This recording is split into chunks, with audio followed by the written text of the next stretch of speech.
This episode of The Bill and Callie Show is brought to you by... For over 28 years, Creative Carpet and Flooring has provided not only one of the largest selections of carpet and flooring in the area, but also customer service that exceeds expectations. Featuring leading brands like Mohawk, Stanton, and Shaw, their friendly and knowledgeable staff is there to help you choose the products that are right for you and are available to help answer any questions along the way. Once you become a client, you'll get newsletters recognizing new customers, offering contests, sales, and special thank you incentives for referrals. Creative Carpet and Flooring, with locations in Mokina, Illinois and Highland, Indiana. A family-owned business providing great products and service to families like yours.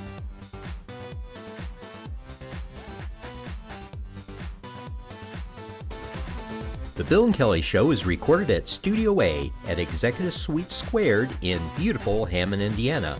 Now, here's Bill and Kelly. Hello, welcome to the show. We're here with Debbie Wagner and James Beecher. They're with You Are Not Alone, a Jonathan Wagner Benzodiazepine Awareness Foundation. And first of all, welcome to our show. Thank you very much.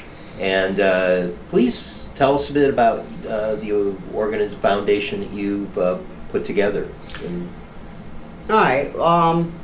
We started the foundation for my son, Jonathan. Jonathan was given benzodiazepines because he could not sleep when he switched shifts at work. Jonathan worked in a casino and he went to the night shift. And after a month of being on the night shift and he came home at 4 in the morning and he couldn't fall asleep, he went back to our doctor, local doctor, and said he couldn't sleep, and that's when he put him on Klonopin, which is a benzodiazepine, or a benzo for short. Jonathan didn't know, we didn't know, we never thought, why would the doctor harm in any way? Well, he kept Jonathan on the Klonopin for 7 months.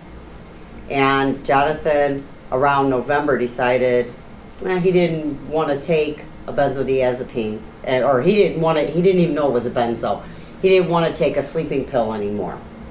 And Jonathan stopped taking it. Within 3 days, he was in withdrawals. We did not know what was happening. We went back to the doctor. Our doctor told us that he was just having anxiety. Maybe he has anxiety. He prescribed him Xanax, which is a benzodiazepine. Never looked in his records to even see if Jonathan was still on Klonopin for sleep, nothing. So now he gives him Xanax, which is half the life of a Klonopin. You can't get to the same level.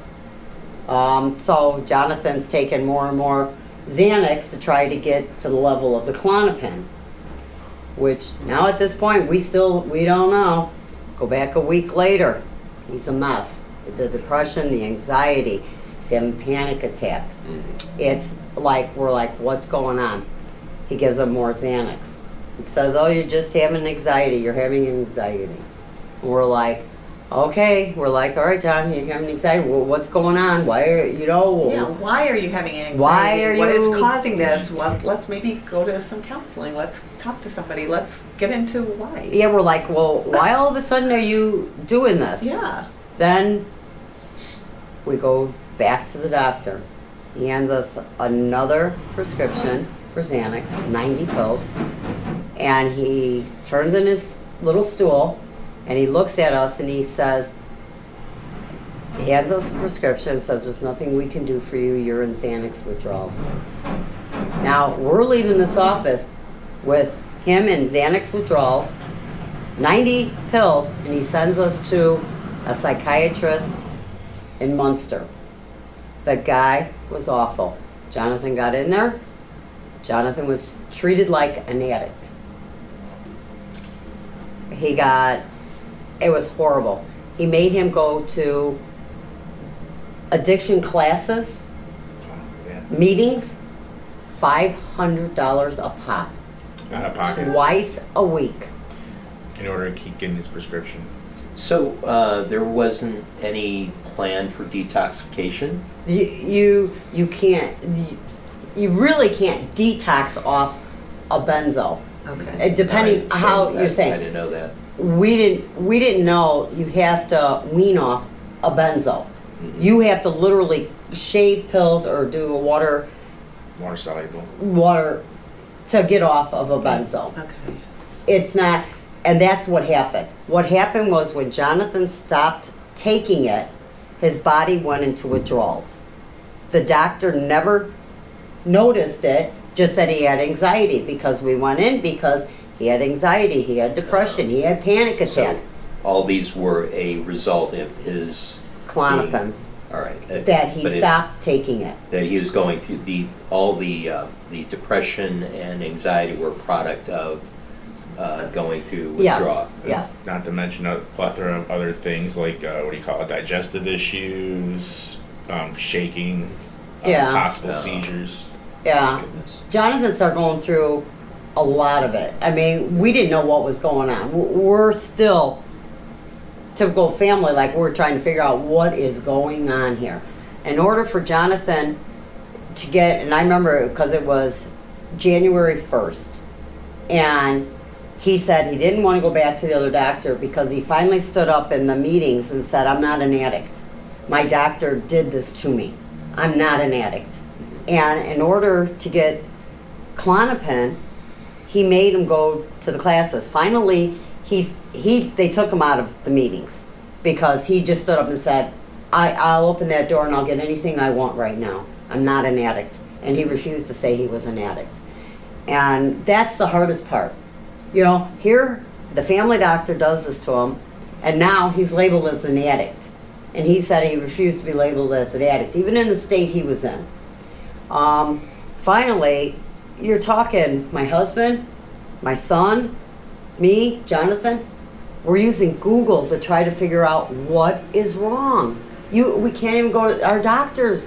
They just left us alone. We're using Google. We're in a house and four walls, four of us, trying to figure out what is going on. What's causing all this? What is causing? What is going on? You're using Google to find out what to do next, how to help him. Yeah, we had to use Google. And here's the thing. It's like, it's horrifying when you see your son, friend, family member, any loved one, and you have no idea what's going on. We never put it together that sleeping pill that the doctor gave him was the cause of this. And that's when Jonathan came down and he found it and he said, I'm in benzodiazepine withdrawals. And we had no idea what that was. We didn't even know what a benzo was. Yeah.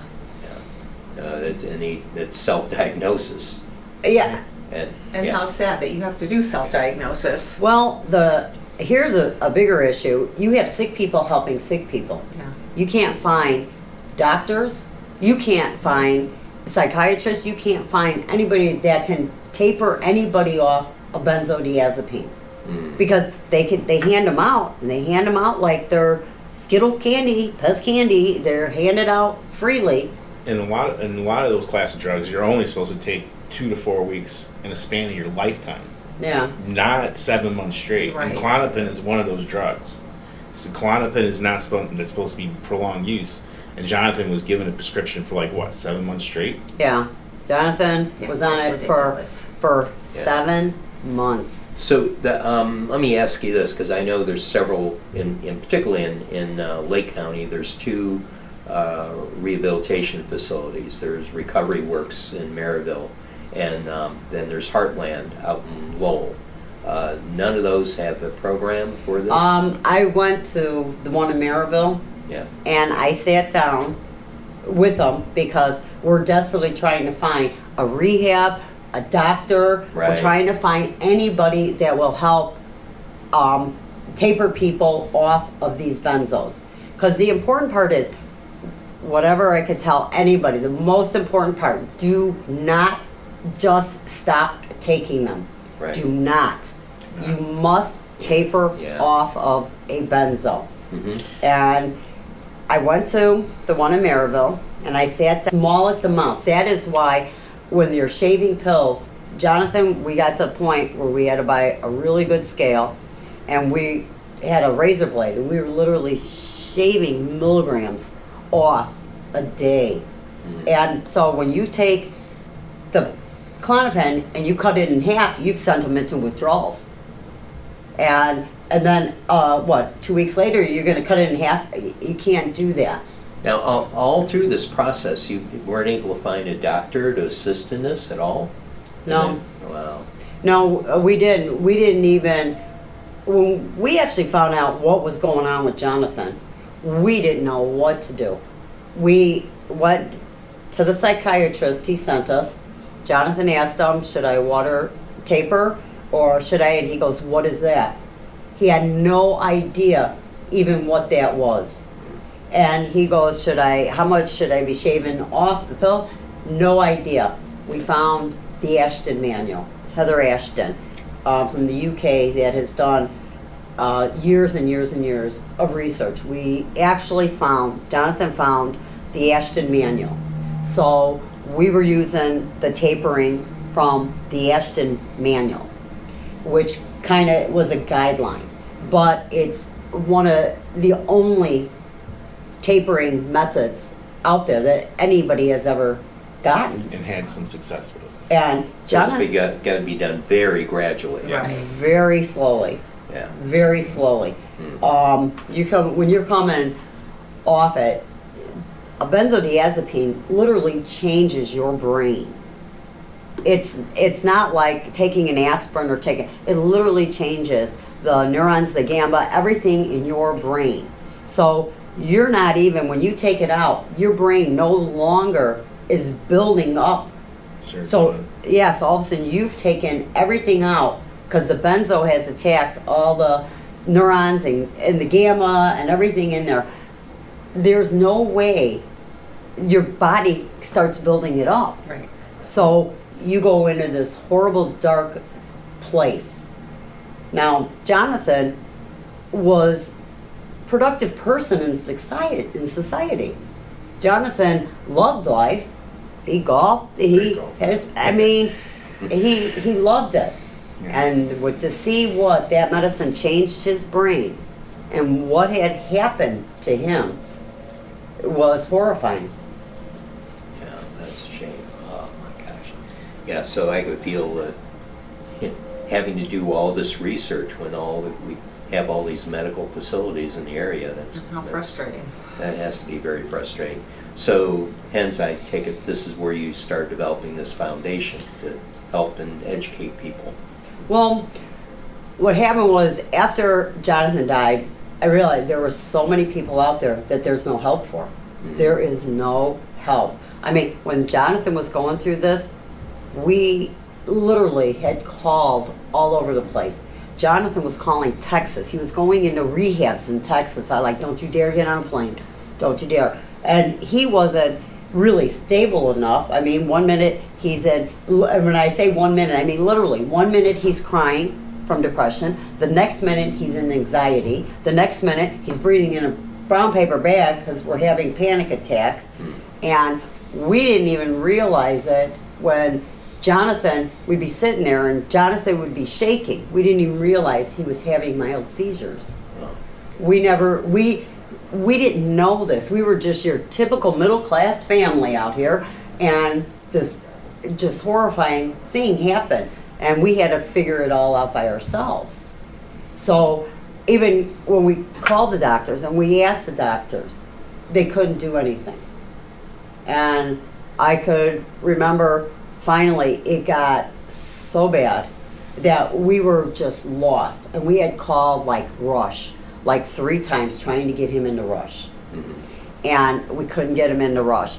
Finally, one day, my husband and my son called and said, he's a mess. He is a mess.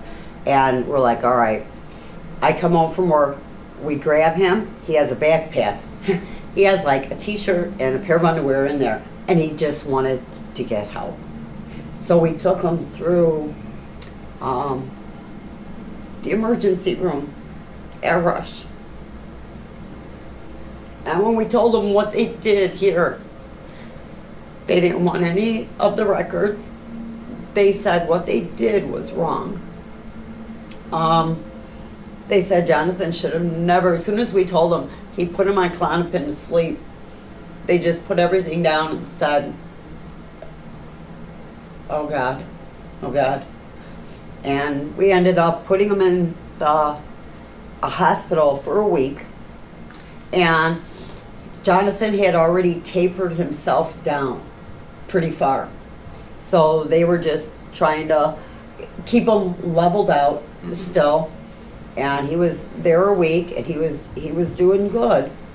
Not that Rush could handle this either, but they said they have had some benzo cases in there where they had the knowledge of it, and so they did pretty good with trying to help us. They were the best. They tried to help us the best.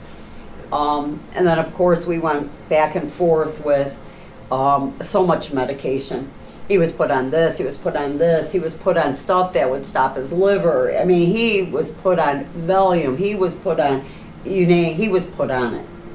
And it was crazy what had happened to him. Yeah. Yeah. So we get a sense now why you want to help out, reach out to other people and warn them about this. It's crazy. I mean, the fact that you have to worry about, as a patient, what you're being prescribed for, it could be addictive, and not only that, in this case, you have to find somewhere that can help you get off the drug that you're on. Because when you go to the doctors, you assume that they're going to give you something that's To have your best right. interest To in mind. have your dealing best with interest, the you know. life- And that they know what they're giving out, That's the whole Hippocratic too. oath is, Yeah. to do no harm. And you assume, I don't question my doctor very often about anything. You know, I figure, hey, she knows what she's talking about But and you- everything, and so Why, that's what. why would I you am for question sure. your doctor? Well, exactly. Yeah. And You think, okay, you know, and what I tell people now, knowing now, why would we question him? Why would he hurt anybody? Right. He took an oath to help people. Right. Yeah. And can you, it's the hardest thing, because do you blame him? Yes, in a way. Yes, I do blame my doctor. You want to play that role, and you did this, but you didn't know what you were doing. You didn't That's know the how worst part about it. You didn't know how to help us. Right. Yeah. It's a shame. And this is a worldwide crisis that we're in. Yes, yes. You know, opiate crisis, the same thing. You know, we were just talking before we came on the show about the documentary that I believe is on Netflix think it was about the Netflix. pharmacist in Louisiana, thereabouts, that waged a war not only on the person that you know, prescribed the medication, but also the people that were giving his son had an overdose. And it's so obvious. I mean, the effect he's had on you. obviously, you know, I moved away for 10 years. I wasn't around in those times, but I always came back and we'd hang out. And, you know, Yeah, sure. it would just be like where we left off. And remember, I came out to one of Those his are the best kind of friends. New Year's Eve party one year. I ended up having to walk home at 5 in the morning. It got a little bit too out of control for me, but you know, it was fun. And that's what Jonathan was. And he was a great golfer, and he could pick up anything that he can do. He could pick up a guitar, and he'd start teaching himself how to play, and he was a great guitarist. He was a great golfer. He's just a great human being. Yes. And I don't think I'll ever find anybody as close as I was with Jonathan in my life at certain points in time. Sure. And it just sucks he's gone. Yeah, it does. To lose a friend or family member to lose them is tough, and then to know that, you know, really is something because of his job he went in to get help for. Yeah, And that even Jonathan makes it even should more. not be dead right now. No, He no, should not. no. He should not be dead right now. And was it Dr. Error that he kept him on it 7 months? Was it Dr. Error that he didn't know about the benzos?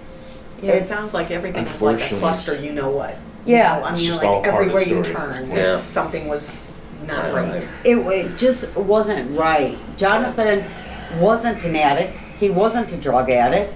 He was a happy kid. And what this one pill,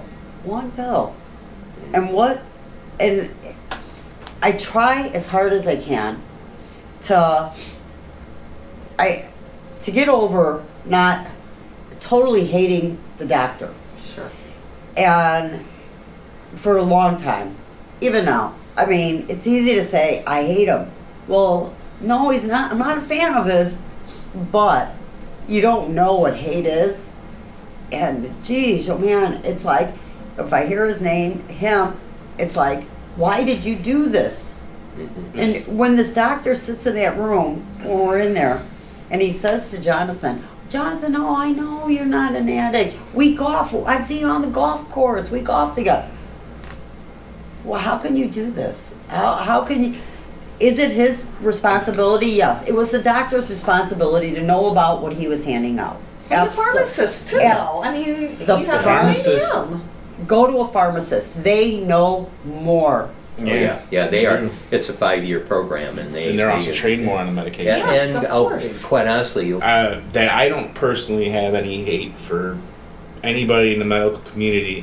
What I feel is there is a microcosm in the medical community where doctors just need to be, better informed and better inform their patients to prevent things like this from happening. This is a very preventable issue. Majority, it works. Yeah, so right. this isn't a majority. People's lives aren't 4 out of 5 commodity. people. You know what I mean? One person's life is not commodity. No. It needs to be, well, if this harms a certain section of people, maybe we should look at what we're trying to do here and do it a little differently. Masking is not the answer. Finding out what's the issue. Getting to the issue, right. one thing I'd like to spend some time at to make sure, because we're going to have to wrap things up, because I know you have to get out of here. No, I'm good. One of the things I want to make sure people do know about is your foundation. How do they get a hold of you? How do you have a website and a Facebook page? Someone is going through this. Is there some resources that you can recommend? Yeah. All right. We do have the foundation, and we do have a webpage, and it's ynabenzo.org. We have Facebook, which is YNA Benzo Facebook. I guess it's called Facebook. Facebook. But as a foundation, we've realized that trying to fight the doctors, trying to fight the pharmaceutical company, and being a 501c, you can't do that. So we basically base it off of awareness. We try to get the awareness out. We've mailed out thousands of postcards to doctors, pharmacists, psychiatrists, nurse practitioners within like a 30-mile radius. As a foundation, we're going to continue. We're going to probably mail out another one, a larger one, and this time we're going to go about 60 miles. And that is a lot of doctors and pharmacists, but all we need is 1, 2, 3 to come and help us. Somebody that is willing to look at the Ashton Manual and say, okay, this is probably the only proven way of getting off of benzodiazepine so far. To just help, be willing. When people go into the doctor's office, right away, a lot of them labeled as addicts are just looking for benzos. Trust me, nobody wants to be on benzos. They don't get you high. No. They don't do that. And most people have to go to doctors because you have to be able to keep getting that benzo to taper off. Imagine going to your doctor and all of a sudden he says, no more benzos for you, and you're in the middle of a taper, you're done. Yeah. You are done. But we need somebody out there to help us taper people, help a place to go. I mean, we were looking with Jonathan, literally Texas, Florida. Seattle even. We would have gone anywhere. And there's so many people out there affected by this that they will make. It's not easy. Most people that are in benzo withdrawals can't even come out of their house. You have to depend on your family, your friends. to help you. But if you can get into, we did find a doctor in Illinois. It's very hard to get into him because everybody's going to him to be tapered off of this, because it's not like going into a rehab. It's totally different. You can't go to the rehab. Rehab's not going to even keep you there for the amount of time. So we need to find doctors. We need to even find even the rehabs. If somebody would just listen to somebody that knows benzodiazepines and look at the Ashton manual, because that's the only thing we can go by here. Right. Right. Yeah, one thing I do want to say as we have this conversation is that this community of medical practice, if you will, is widespread. I mean, we have the FDA, who's supposed to be looking at these drugs and how they're prescribed, and actually many times have guidelines about how they're supposed to be used. And then we have the pharmaceutical companies who go out and promote these. I mean, they have the pharmaceutical reps make a lot of money. And their job is to, there's a new drug out, is to go meet with the physicians and say, this is going to do this for your patients. And, in defense of the physicians, a lot of times, they don't have time to do, they have to go for their continuing education to keep licensed. And, with their patient load, they may not have the time. So there's some trust that goes on to the pharmaceutical company.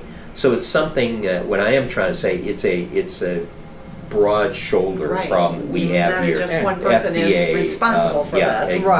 Exactly. And you can't put yourself in the shoes of that physician either. A lot of times, they are trying to do their best, but my goodness, they have to rely on the pharmaceutical to get them valid information. Then where does that go back to? A vicious circle. Yeah, I do appreciate. Boy, I tell you, this is. To lose a son and a dear friend is tough. Yeah. Tough. And but I want to make sure people know how to get a hold of you guys, because they could be going through the very same thing. And boy, just to know that you're aggressively acting on this, making sure physicians are informed, making sure some people are informed. What about if someone that says, oh, geez, I just got prescribed that? Do you have any resources like up on your website that would be able to help them? Where to go to? We have a lot of facts and stuff on benzodiazepines. We have a list of benzodiazepines. We tell you right off, never cold turkey. Never just stop a benzo. We do have the one doctor in Illinois. He's really hard. I've been contacted a lot through a lot of people through the website, what to do. There's, we try our best. I'm not a doctor, but they can't go to their doctor. Right. Yeah. Your doctor don't know, and you can't go to your doctor. And as I said before, you have sick people helping sick people. Right. Mm-hmm. So you have a girl from the Lisa Ling, Lisa Ling from CNN, when we filmed with her, one girl in Illinois, she was being tapered from somebody in Australia. Oh, God. Yeah, Okay. no. But you do have some resources they can go to and try to get help somewhere along the line, get educated. More knowledge, Nothing education else. based, More yes. knowledge and If education that's the case, based. they can look at their prescription and say, oh my gosh, I just got prescribed, and then, go back to go their back to my doctor. Is there an doctor. Yes, alternative? yes. And You know, ask that- them. yeah. Question your doctor. You Yes. know what? As we all grow up, we don't Be question the responsible for doctor, yourself. because the doctor knows so much more than us. You know what? Yeah. I wish I could go back in time and question and say, why are you giving him this? Put him on until he says, all right, Jonathan, don't take the Klonopin. All right? It would have been the best thing in the world. But we didn't know. Right. How do you know when you walk in? When you walk in, he goes, oh, he gave me this to sleep. What did he give you? A Klonopin. Oh, okay. Yeah. What do you know? What do we know? Right. Well, man, I bless you guys for doing this, and it's I guess that is something that we always have people on here. They're willing to help others out and sound the warning bell, if it needs to be sound. And boy, and then the title of your organization says it all. You are not alone. Did you want to add something? I do want to add yeah, something. We please. do have a monthly meeting that we do for educational based purposes. The next meeting is on March 10th at Sip Coffee in Highland. Yeah. Oh, awesome place. Yep, Yeah. I love Sip. One of our sponsors.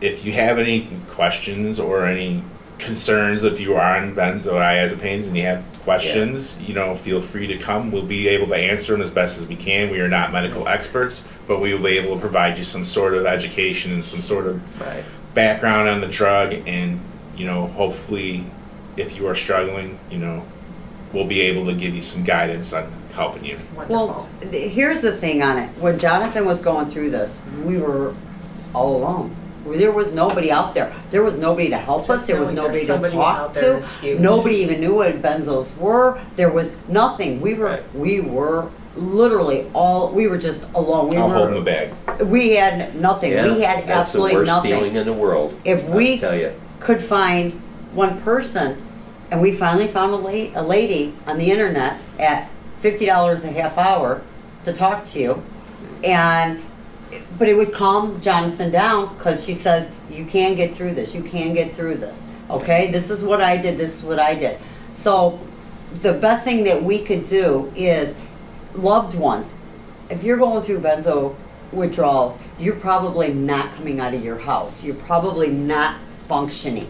Yeah. But you have a mother, a brother, a friend, a husband, you have a child, you have somebody that could come there and at least get information about what is going on with you. People look at their family and they think, what have you done, gone crazy? Right. Yeah. And you You're not haven't, crazy. because they don't understand, but this person is so sick, they can't come in and help themselves. It's too hard. They can't sit in there. Like if you made them sit in this room, They'd be going crazy. it would be Yeah. off the walls. Yeah.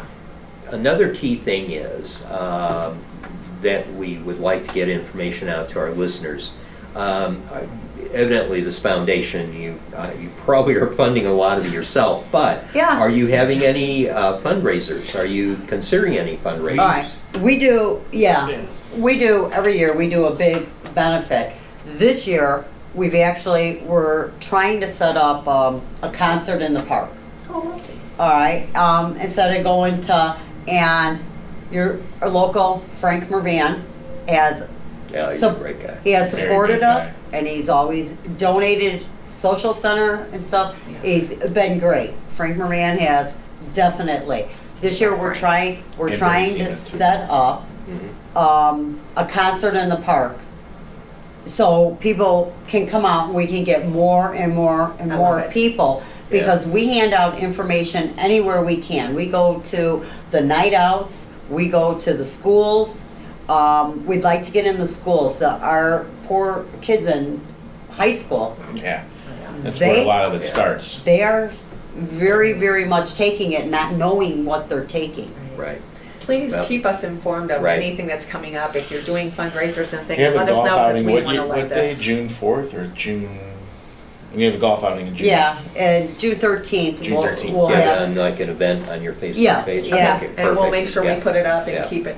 Well, into- yeah, we have that. Front. We're still working out the venue for the concert. Yeah. But yes, we do. When we go to anything local we can to hand out, because we have trifolds, we have brochures, we Great. have list of benzos. I mean, as a foundation, we want to get the awareness out. The more and more people we tell, the more and more people might stop and look at that prescription and go, oh geez, Yeah. and maybe they could get help. Right. And so as the foundation, we're just there to give awareness, let people know, and I will keep mailing out postcards Absolutely. to doctors, pharmacists, until one of them says, I'm gonna help you, and even if they don't, they're being made aware. they're being made aware. They're being made aware that, okay, what is oh my God, that's a benzodiazepine, and I'm giving it to this 12-year-old. Yeah. You know? Well, Thank well, you so yeah. much for what you guys Yes, do. definitely. Appreciate it. We're so sorry for what you all have had to go through, but Appreciate, the fact that you've taken something so horrible and turned it around and are trying to do something so good is beautiful. Yes. A great tribute to your son. I hope. And your friend. Yeah. We just want people not to be where we were. Right. When we had no idea, we had nowhere, we had nothing. At least if we could let people know this is what's happening. Yes. And always ask questions to your doctor. Never Absolutely. just listen. Never just openly accept. Question. Be informative. Follow up yourself. If you like, if you get a drug and you're not sure you should be on it, maybe go to your local pharmacist. Ask them what the side effects could be, and then go back to your doctor and say, "I'm not comfortable." Just find other ways. Be an advocate for Yeah, yourself. exactly. Yeah, you have to nowadays, I'm Yep. telling you.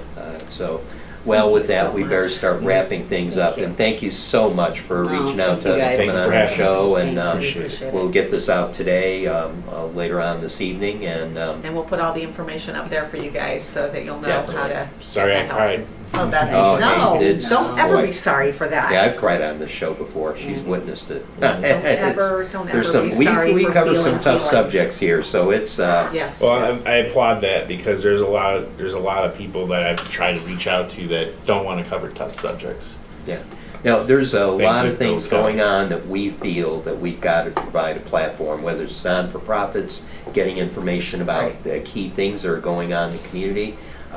We let the other people Because yes, this is a do sad the subject. other stuff. Yes. Yeah, It's a sad subject, but at the same time, what we're telling people is real that life. there's hope. it is. Well, That there's, if they know, if you have the information, the awareness, and you know, and that's what we do. We You- want you to get out there right. and give that out. and I will say one last thing. My husband and I were on the CNN Lisa Ling show that aired last October 6th. Go to that show. Lisa Ling did an absolutely wonderful job. Explain. This episode of The Bill and Callie Show is brought to you by. For over 28 years, Creative Carpet and Flooring has provided not only one of the largest selections of carpet and flooring in the area, but also customer service that exceeds expectations. Featuring leading brands like Mohawk, Stanton, and Shaw, their friendly and knowledgeable staff is there to help you choose the products that are right for you and are available to help answer any questions along the way. Once you become a client, you'll get newsletters recognizing new customers, offering contests, sales, and special thank you incentives for referrals. Creative Carpet and Flooring, with locations in Mokina, Illinois and Highland, Indiana. A family-owned business providing great products and service to families like yours.